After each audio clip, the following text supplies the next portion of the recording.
Meus irmãos, vamos abrir a palavra de Deus no livro do profeta Isaías, capítulo 40. Isaías, capítulo 40. Nós vamos ler a partir do versículo 9 até o final do capítulo. Isaías 40. Pode abrir aí a sua Bíblia na sua casa e acompanhe a leitura desta passagem. Isaías 40, a partir do versículo 9. Faremos a leitura até o final do capítulo, o versículo 31. Assim diz a palavra de Deus. Tu, ó Sião, que anuncias boas novas, sobe a um monte alto. Tu que anuncias boas novas a Jerusalém, ergue a tua voz fortemente, levanta, não temas, e dize às cidades de Judá: eis aí está o vosso Deus.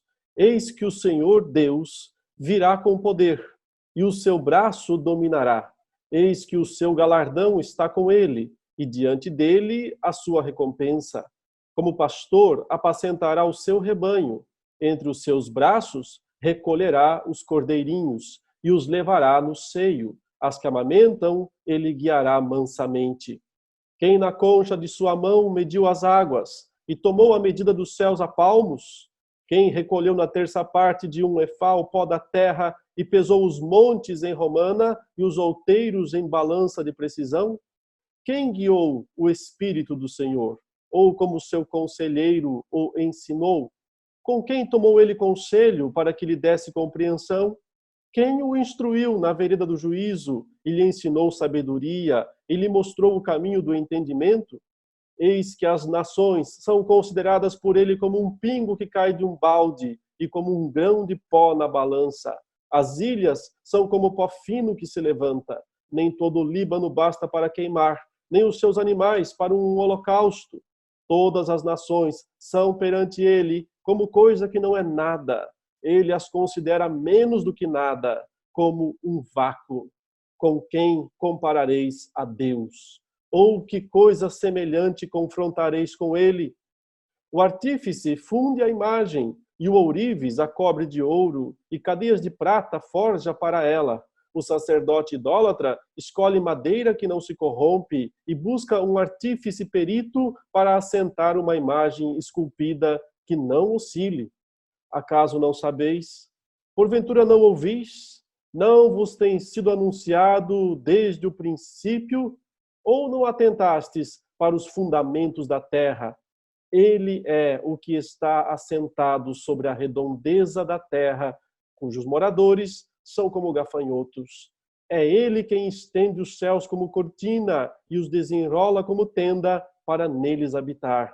É ele quem reduz a nada os príncipes e torna em nulidade os juízes da terra.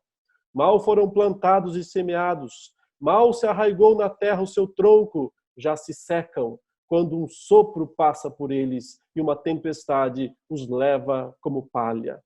A quem, pois, me comparareis para que eu lhe seja igual? Diz o Santo.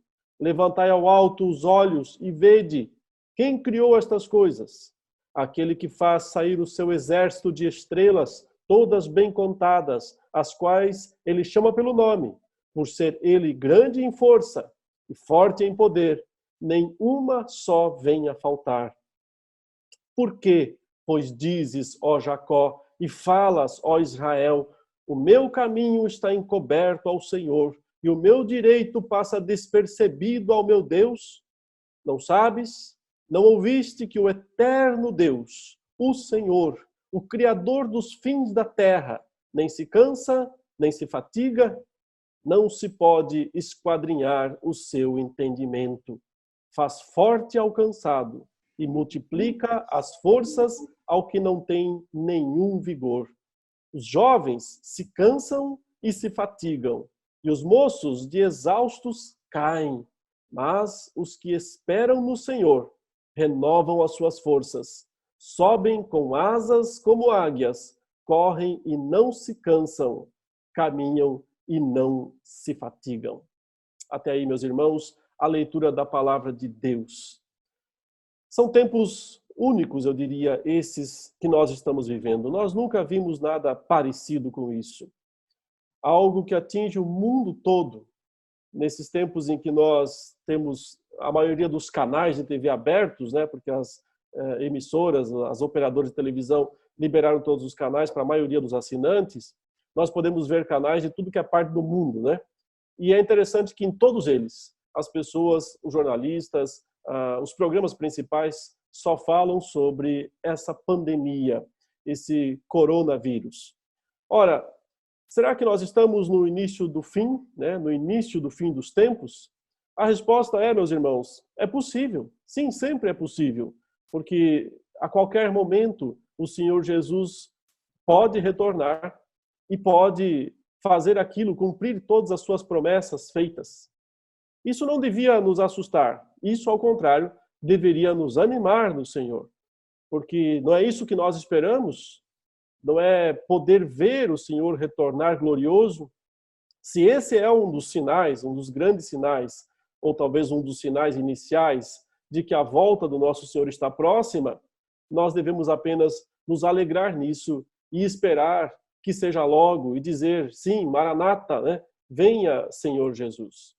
Contudo, enquanto nós não temos certeza sobre essas coisas, enquanto os sinais não ficam ainda mais claros, mais evidentes de que a volta do Senhor está próxima, outros temores, sim, de fato podem estar tomando conta do coração dos irmãos e irmãs em Cristo Jesus nesses dias.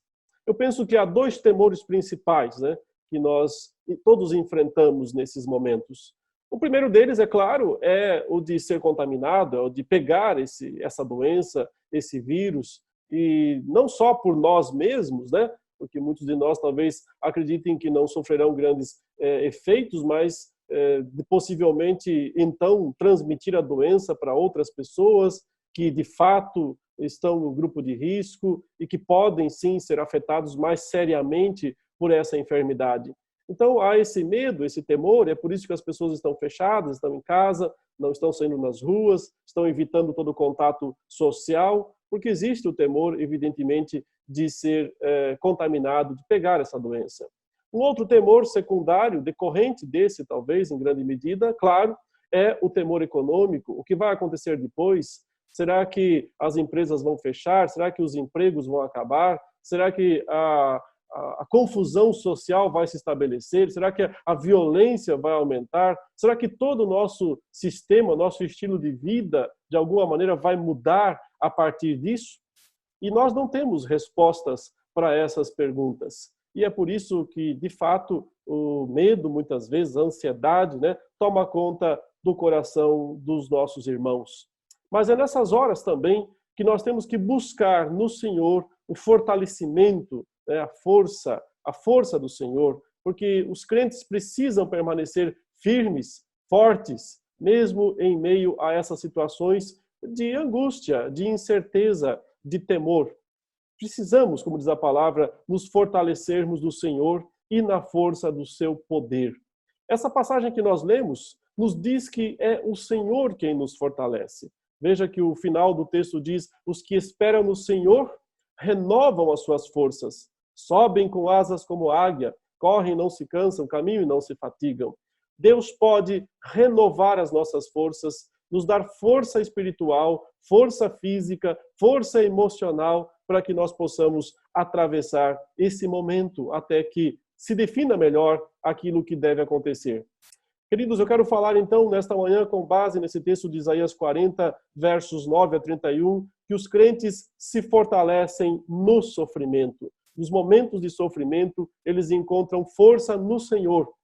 E note, é somente no Senhor que nós temos ou podemos ter essa força. Desde o início do capítulo, Deus está anunciando para Israel, né? O profeta Isaías está tendo uma visão sobre o futuro, onde ele está vendo o exílio que viria sobre o povo de Deus, uma catástrofe sem precedentes para o povo de Israel, para o povo de Judá e Jerusalém, seriam levados cativos para a Babilônia, perderiam sua cidade, perderiam o seu templo, o lugar da reunião, não poderiam mais se reunir por 70 anos, né? O povo de Deus não pôde, na verdade, cultuar ao Senhor lá em Jerusalém, lá no local onde era necessário, no templo, ficaram privados disso, até ao ponto de que parecia simplesmente impossível que eles fossem trazidos de volta. Então, essa é a situação histórica específica dessa passagem. É uma visão, Isaías está vendo o futuro, mas ele está vendo o momento em que o povo de Deus estaria no cativeiro babilônico. E lá, prisioneiros da maior potência da época, né, a superpotência daqueles dias, a Babilônia, eles não tinham possibilidades humanas de retornar para Israel, de retornar para Jerusalém, de reconstruir suas casas, de reconstruir a cidade, de reconstruir o templo, porque simplesmente isso parecia impossível aos olhos humanos. Muitos até se questionavam e diziam: Deus nos abandonou, nós pecamos tanto que Deus desistiu de nós e que Deus não vai mais fazer nada por nós. E é nesse sentido que parecia que Deus tinha, até certa forma, abandonado o seu povo. Contudo, o capítulo 40 de Isaías é uma pregação ao povo para que se anime no Senhor, para que encontre forças no Senhor, porque sim, Deus em breve iria operar o grande livramento e iria trazer o povo de volta para Jerusalém, para Judá, para reconstruir suas casas, seu templo, sua cidade. E faria isso, curiosamente, pelo mesmo instrumento que no passado ele operou a disciplina, o império da Babilônia. Foi através do imperador Nabucodonosor que Deus fez com que o povo de Israel, ou Judá, Jerusalém especificamente, fosse levado cativo para a Babilônia. Agora, 70 anos depois, através de um outro imperador que sucedeu a Babilônia, né, o imperador persa Ciro, Deus decretaria o retorno de Judá para a terra da promessa. Então Deus usou o mesmo instrumento para disciplinar, para punir, nesse sentido, o povo de Deus, como também para depois restaurar, como eles falam, né, em Oséias 6, ele fez a ferida e ele também é aquele que pode curar dessa ferida. Ou como Jó disse quando ele se viu coberto de chagas, né, diante do discurso da sua esposa, ele disse: nós recebemos o bem do Senhor, não receberíamos também o mal nesse sentido? Então, a compreensão de que Deus é aquele que opera a disciplina, mas também é aquele que opera a restauração pelos mesmos meios, é que leva o povo de Deus a levantar os olhos e confiar e acreditar no Senhor. Mas eu gostaria de abordar essa passagem em todos os seus versículos e observar onde está mesmo a fonte da nossa força. Porque é que no Senhor, os que esperam no Senhor, renovam as suas forças. Então, queridos, inicialmente porque nós precisamos ter uma noção de quem é o nosso Deus. Qual é o tamanho de Deus? Qual é a grandeza de Deus? Então, quando nós compreendemos a grandeza de Deus, quão grande é o nosso Deus, nós nos fortalecemos nele. Note que o versículo 12 tem essa pergunta, que é: quem na concha de sua mão mediu as águas e tomou a medida dos céus a palmos? Quem recolheu na terça parte de um efa ou efá, o pó da terra, e pesou os montes em romana e os outeiros em balança de precisão? Essa pergunta, aparentemente, ela não tem resposta. Porque a resposta seria: ninguém pode fazer isso. Quem poderia, na concha de sua mão, ou seja, quando você junta a sua mão e forma uma conchinha aqui nela, né, nesse recipiente que se forma aí na sua mão, você consegue acumular quanto de água aí nessa conchinha da sua mão? Algumas gotas, né? Alguns milímetros, algo muito insignificante é o que você consegue acumular aqui.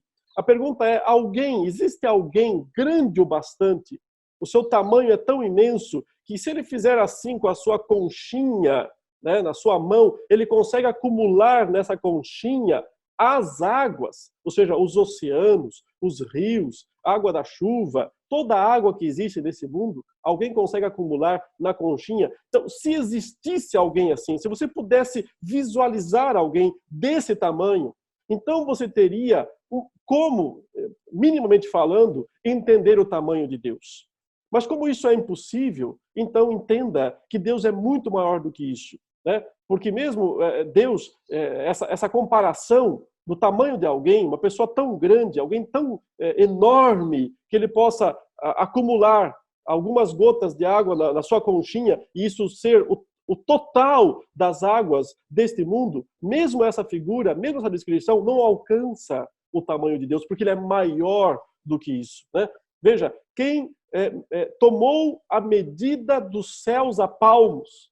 Bom, você usa o palmo, né, para medir coisas pequenas, o tamanho de uma mesa, mas você não vai medir a palmos quanto que dá a distância de uma cidade até a outra, né? Fica impróprio, fica impossível. É uma medida usada para pequenas distâncias, tomar a medida a palmos. Mas se você puder imaginar alguém agora que com o seu palmo, a medida de um palmo, ele com 2, 3 palmos, ele alcança a amplitude dos céus.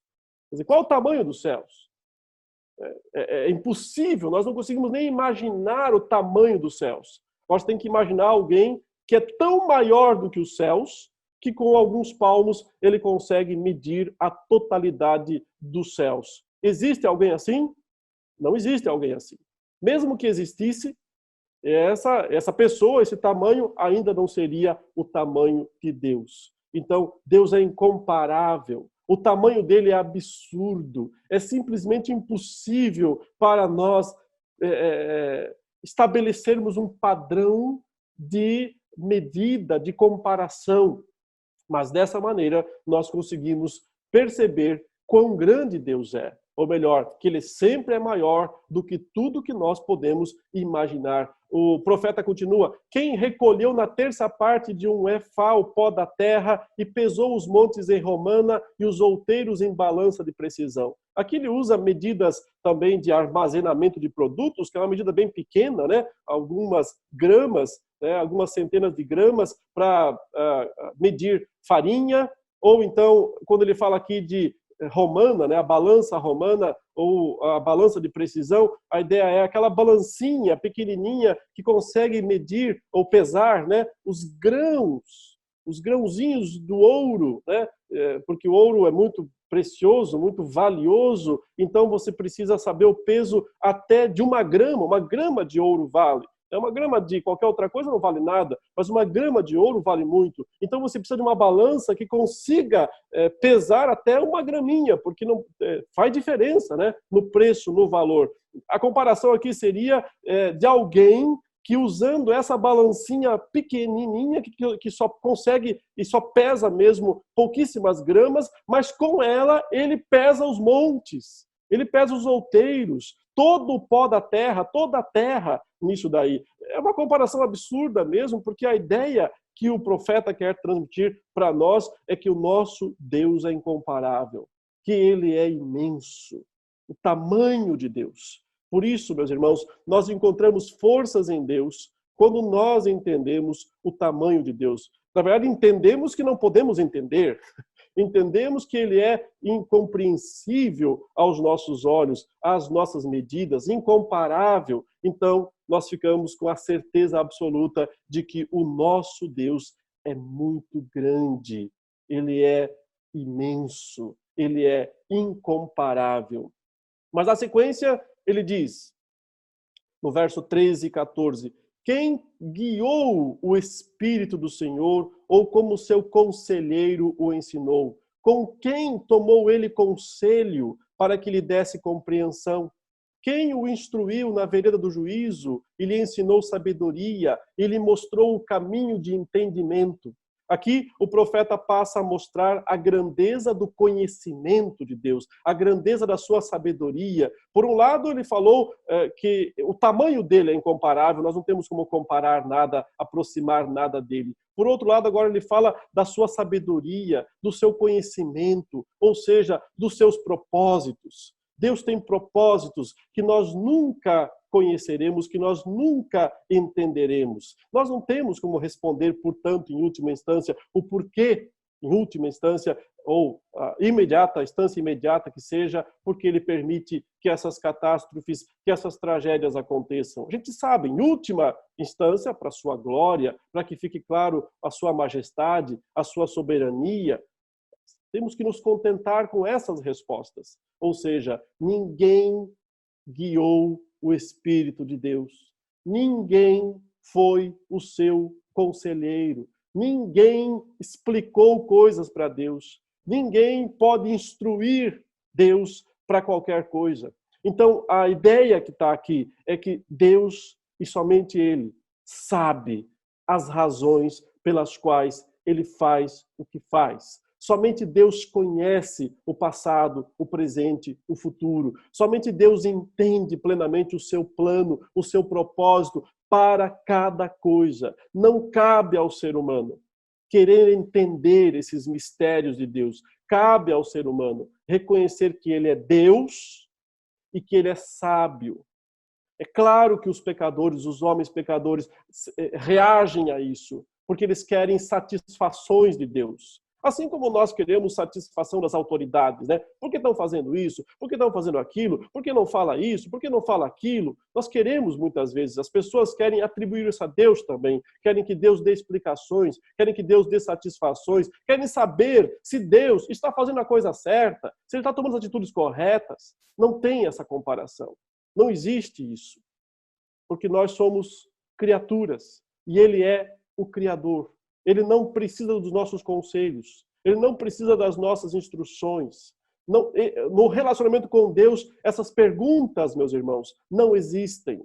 Não devem ser feitas. Note, Paulo usa essa mesma passagem, quando ele está falando em Romanos 9, falando sobre eleição, predestinação, quando ele diz, olha, Deus amou a Jacó, mas não amou Esaú. Ou seja, é o seu amor soberano, é a sua vontade soberana que se manifesta na salvação. Paulo, então, antecipa a pergunta do crítico, a pergunta do homem pecador, que não aceita a soberania de Deus. A pergunta é, mas isso é justo? É justo que Deus faça isso? Ame um, não ame o outro? O apóstolo Paulo diz, sim, é justo, porque Deus é o Senhor da sua misericórdia. Porque Ele pode usar a sua misericórdia como Ele quiser. Ele não deve satisfação aos homens. Então, Paulo antecipa a próxima pergunta questionadora do homem pecador, que é, mas então por que Deus se queixa? Né? Quem jamais resistiu ao seu poder, ao seu comando, à sua vontade? Então, Paulo diz, quem és tu, ó homem, para discutires com Deus? Pode a criatura questionar o seu Deus? Por acaso, algum de nós o aconselhou? Algum de nós guiou a sua vontade? Algum de nós sabe essas coisas?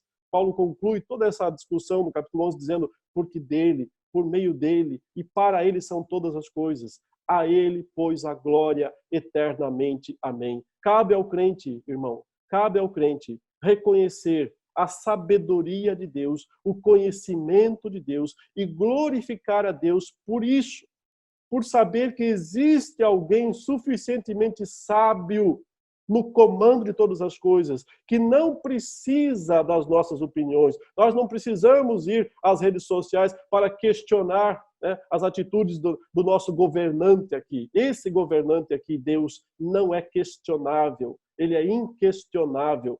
Se alguém o questionar, perderá seu tempo, porque é dele que procede todas as decisões, é dele que procede todas as coisas. O crente se fortalece em Deus quando entende, tem uma noção, um vislumbre da grandeza de Deus, mas também quando reconhece a sua sabedoria, reconhece o seu conhecimento infinito e suficiente para todas as coisas. Na sequência, você vê que o profeta Isaías, ele fala que Deus não tem rivais, Deus não tem concorrentes. No versículo 17 até o versículo 24, ele vai descrevendo possíveis concorrentes de Deus, possíveis rivais, possíveis pessoas que tentam se comparar com Deus. E vai mostrar que essas coisas, pessoas, objetos, são nada diante dele. Ele diz aí no verso 17, todas as nações são perante ele como coisa que não é nada. Ele as considera menos do que nada, como um vácuo, com quem comparareis a Deus? Ou que coisa semelhante confrontareis com ele? Note, porque Deus aqui fala das nações e diz que as nações são nada diante dele. Porque, obviamente, os judeus naqueles dias pensavam que talvez, para enfrentar uma superpotência como a Babilônia, eles pudessem buscar ajuda em outra potência militar daqueles dias, que era o Egito.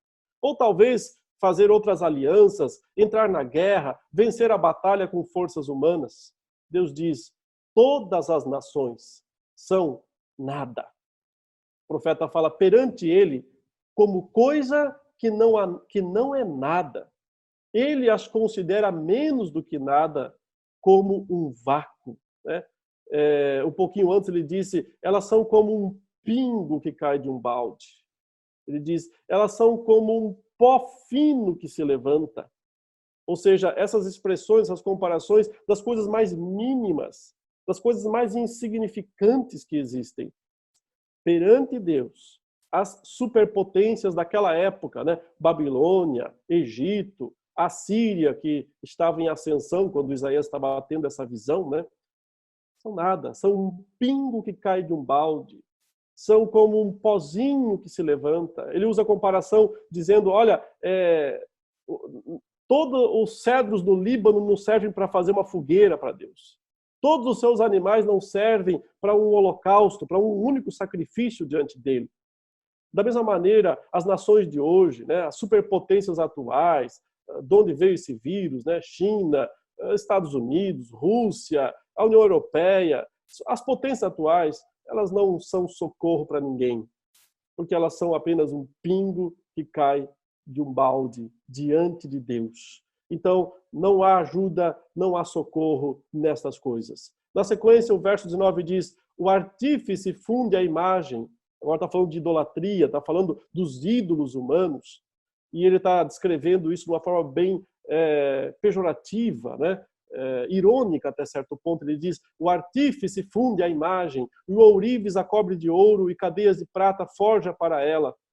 O sacerdote idólatra escolhe madeira que não se corrompe, busca um artífice perito para assentar uma imagem esculpida que não oscile. Ou seja, ele está dizendo, esses ídolos que as pessoas constroem, suas imagens, são tão frágeis, tão insignificantes, que não param em pé sozinhas, precisam ter de um apoio, tem que ter um suporte. Quer dizer, o construtor, o artífice, ele precisa dar a essa imagem uma estrutura para que ela fique em pé, porque sozinha ela não para em pé. A ideia do profeta aqui é mostrar que são coisas insignificantes, ridículas, que as pessoas não deviam confiar em ídolos. Como é que você vai comparar Deus, né? O verso 18, com quem comparareis a Deus? Ou que coisa semelhante confrontareis com ele? Uma imagem? Um ídolo? Uma idolatria? Né? O que isso pode? O que isso significa diante de Deus? É nada, é zero. O verso 21 continua, acaso não sabeis? Porventura não ouvis? Não vos tem sido anunciado desde o princípio? Ou não atentastes para os fundamentos assentados sobre a redondeza da terra, cujos moradores são como gafanhotos? É ele quem estende os céus como cortina e os desenrola como tenda para neles habitar. É ele quem reduz a nada os príncipes. Aí os homens poderosos, né? Que pensam ter em suas mãos o governo das nações, o governo das pessoas, os juízes, e torna em nulidade os juízes da terra. Mal foram plantados e semeados, mal se arraigou na terra o seu trono, o seu tronco, já se secam, quando um sopro passa por eles e uma tempestade os leva como palha. Ou seja, nem nações, nem imagens de idolatria, nem príncipes, nem juízes, pessoa nenhuma, instituição nenhuma, religião nenhuma compara-se a Deus. São coisas nulas, inúteis, diante do tamanho de Deus. Deus não tem rivais. Deus não tem concorrentes. Nem mesmo, aqui à luz do Novo Testamento, podemos dizer, o diabo, os seus anjos, os seus demônios, não são concorrentes de Deus, porque não estão à altura de Deus, não se comparam com Deus, com a grandeza, com o poder de Deus. Então, queridos, O crente se fortalece no meio do sofrimento, no meio das crises, no meio da angústia, da ansiedade, quando ele entende o tamanho de Deus, ou tem um vislumbre do tamanho de Deus. Quando entende a sua sabedoria, o seu conhecimento, reconhece isso. Quando vê que ele não tem concorrentes, que ele não tem rivais. Mas, além disso, seguindo no texto, quando contempla a autoridade que Deus tem sobre todas as coisas, sobre o universo, sobre a criação como um todo. O verso 25 diz, outra vez, veja quantas vezes essa pergunta é repetida. A quem, pois, me comparareis para que eu lhe seja igual? Diz o santo. Levantai ao alto, ou seja, contemple, olhe para o céu. Levantai ao alto os olhos e vede. Quem criou estas coisas? A resposta é, aquele que faz sair o seu exército de estrelas, todas bem contadas, as quais ele chama pelo nome, por ser ele grande em força e forte em poder, nenhuma só vem a faltar. Nós não sabemos o número de estrelas que tem no céu. São inumeráveis da nossa perspectiva. Contudo, Deus não só as criou, como lhes deu nomes. E ele sabe o nome de uma por uma. E ele as convoca.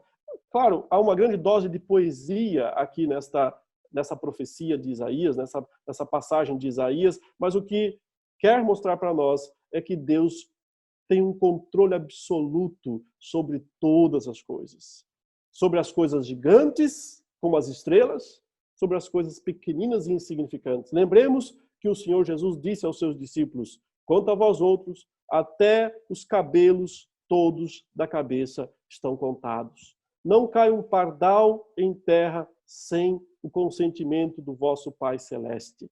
É essa autoridade absoluta, esse poder absoluto de Deus sobre o cosmos, sobre o universo, sobre as coisas gigantes, sobre as coisas insignificantes, que mostram que Deus é confiável.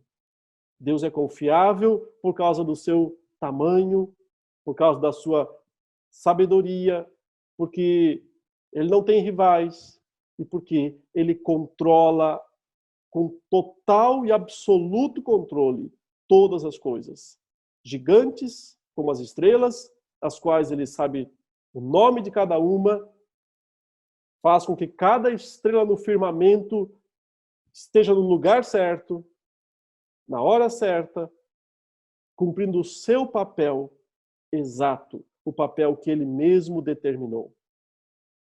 É desse modo, irmãos, entendendo, tendo um vislumbre da grandeza de Deus, que nós podemos encontrar forças nele. Mas avançando no texto, e aí vem para a nossa aplicação mais pessoal, nós então percebemos, e é isso que Deus quer que Judá perceba, por isso essa profecia foi direcionada ao povo de Judá, naquele momento de cativeiro, perceba que esse Deus grande, que esse Deus incomparável, sábio, que não tem rivais, que controla todas as coisas, esse Deus se importa, sim, com o seu povo, se importa com aqueles que ele fez e criou. Por isso, tem essa pergunta agora ao povo, no verso 27.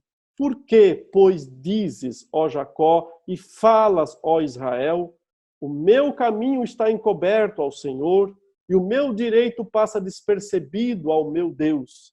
A pergunta, era o questionamento do povo de Deus naqueles dias, era, ora, Deus nos esqueceu, Deus nos abandonou em Babilônia, ele não sabe nem o que está acontecendo com a gente, ele não sabe do nosso sofrimento, ele não vê, o nosso caminho está encoberto a ele, o nosso direito, ele não liga mais para isso, passa despercebido, ele não vai nos fazer voltar para a nossa terra, para a nossa cidade, para reconstruir, para que nós possamos cultuá-lo outra vez lá em Jerusalém. Ele não vai fazer mais isso acontecer, porque ele nem está vendo isso, ele não mostra isso, ele não se importa com isso.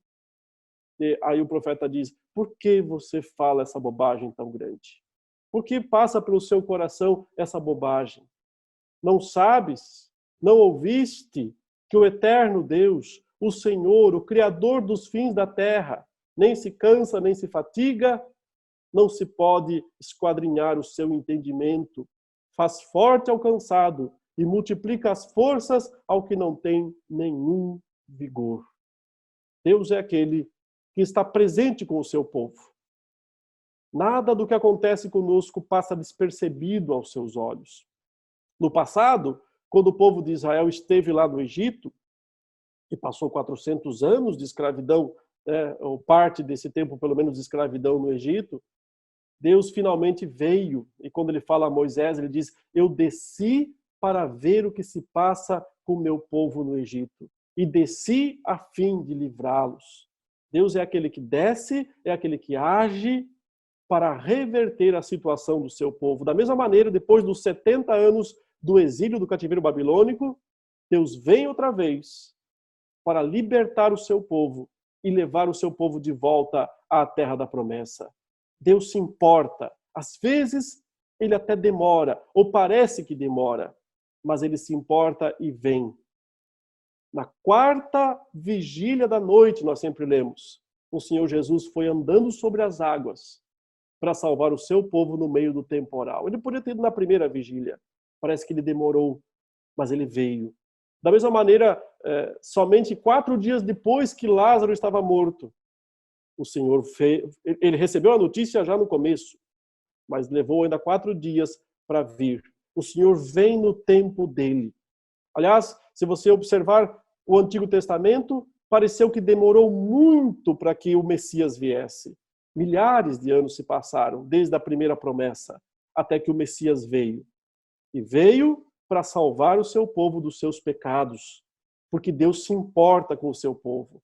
A grande prova de que Deus se importa com o seu povo é justamente a vinda de Jesus Cristo, a primeira vinda de Jesus Cristo. Ele veio para mostrar que Deus se importa, que Deus quer a salvação do seu povo, que Deus ama o seu povo. Por isso, o apóstolo Paulo em Romanos 5,8 diz: Deus prova o seu amor, ou seja, que ele se importa.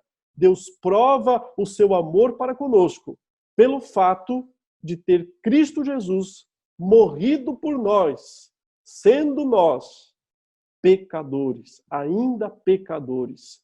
Deus se importa, e porque se importa, ele sempre vem, ele sempre desce, ele sempre vem para fazer forte ao cansado, ele vem para multiplicar as forças àquele que não tem nenhum vigor. Ele vem. E do mesmo modo hoje, que parece que está tão distante a sua volta, né, a sua segunda vinda, nós não devemos nos surpreender se ele aparecer a qualquer momento, porque ele vem, ele sempre vem para salvar, para resgatar o seu povo, porque ele se importa com o seu povo. Esse Deus que é tão grande que nada pode ser usado para compará-lo, para medi-lo, tão imenso que ele é. Esse Deus tão sábio e nos surpreende pelo seu conhecimento e sabedoria, que não precisa dos nossos conselhos. Ele sozinho governa todas as coisas. Esse Deus que não tem rivais, que ninguém se compara a ele, nem nações, nem príncipes, nem juízes, muito menos ídolos. Esse Deus que governa todas as coisas, porque ele chama as estrelas pelo nome e elas obedecem. Ele governa as coisas imensas, ele governa as coisas mínimas, como os pardaizinhos que só caem em terra com o seu conhecimento, com a sua autorização. Esse Deus se importa conosco. Não faça essa pergunta. Será que Deus se importa? Será que Deus me vê? Será que Deus me ama? Não faça essa pergunta, porque o amor de Deus é incansável. Ele não se cansa, ele não se fatiga. A graça, a misericórdia de Deus, todas elas são incansáveis. Ele dá forças ao cansado, multiplica as forças ao que não tem nenhum vigor. Mas, meus irmãos, finalmente, como saber, como experimentar na prática a renovação dessas forças? Como termos essa força para enfrentarmos esses momentos de medo, de angústia? Não basta só saber essas coisas todas. Não basta ter um vislumbre do tamanho de Deus. Compreender que ele não precisa dos nossos conselhos, que ele é sábio. Entender que ele não tem rivais. Entender que ele controla, chama todas as coisas. Ou mesmo que ele se importa conosco. Também precisamos, e em último lugar, termos uma atitude de fé e de confiança nele. Então, quando realmente esperamos, quer dizer, confiamos nele. O verso 30 e 31 dizem: os jovens se cansam e se fatigam, e os moços de exaustos caem. Mas os que esperam no Senhor renovam as suas forças, sobem com asas como águias, correm e não se cansam, caminham e não se fatigam. Não basta ter conhecimento sobre quem é Deus, é preciso ter confiança nele, é preciso depositar nele a nossa fé, a nossa esperança. O que nos salva é a fé em Jesus Cristo. O que nos mantém, nos sustenta até o fim é a esperança nele. Nesses dias conturbados, difíceis, terríveis em que vivemos, mais do que nunca, nós crentes precisamos depositar em Deus e somente em Deus toda a nossa esperança. Concluindo, meus irmãos, Deus é grandioso. Nosso Deus é sábio. O nosso Deus é incomparável. O nosso Deus é, sim, poderoso. E, acima de tudo, o nosso Deus é gracioso. Portanto, confiemos e esperemos nele até o fim. Que Deus nos abençoe e nos guarde.